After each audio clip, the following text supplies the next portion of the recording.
So I like to tell my school leaders, I tell them, look, the conversation, rather than assuming, you should ask a question such as, has this been your experience, or are you open to these conversations or open to doing this professional development? And if so, what areas of focus would you like to present on? See, now I'm putting it back on that staff member. So I've asked him, hey, are you interested in presenting, and what areas of focus, as opposed to just assuming that they're all the culture responsive? That's that person. Do you have anything similar that you do as well? Yeah, I mean, I think part of that should occur in the onboarding process, right? Mm-hmm. What are they proud about? What are they most interested in? It can also come to play when we're doing, evaluations, not just jumping to, you need to work on Danielson domain XYZ, but what went well in this lesson? What are you most excited about? What do you perceive as next steps? How can I support you? What do you want to learn more about? We often think about, the ways in which we need to kind of hone in on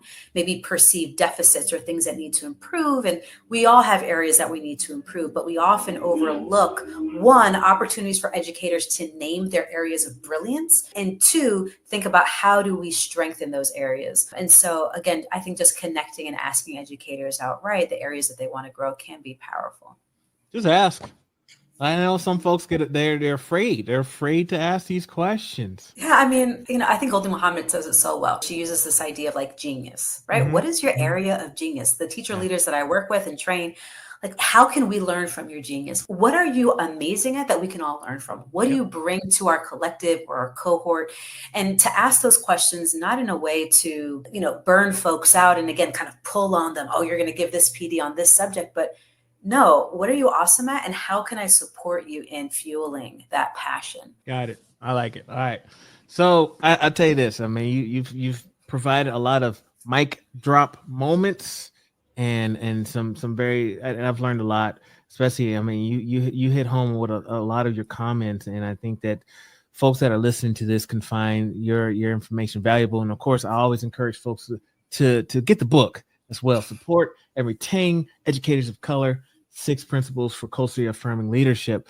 But I'd love for you, Andrea, to take us home with maybe any final words of advice you want to provide to our listeners. I would loop back to the comment that I made in the beginning around schools are a microcosm of society. It's critical that we acknowledge that, just like we all aspire to create a more just society, not just for our current generation, but for future generations. It's critical that we do so in our schools. So if we want to create more equitable outcomes and opportunities for our babies, our students, that starts with the working conditions that we're creating for educators. And so for leaders, asking those hard questions around what are our biases? In what ways do we disentangle intent versus impact? Asking those hard questions is the beginning of a necessary work. And so I'm excited for educators and leaders who want to engage in that work.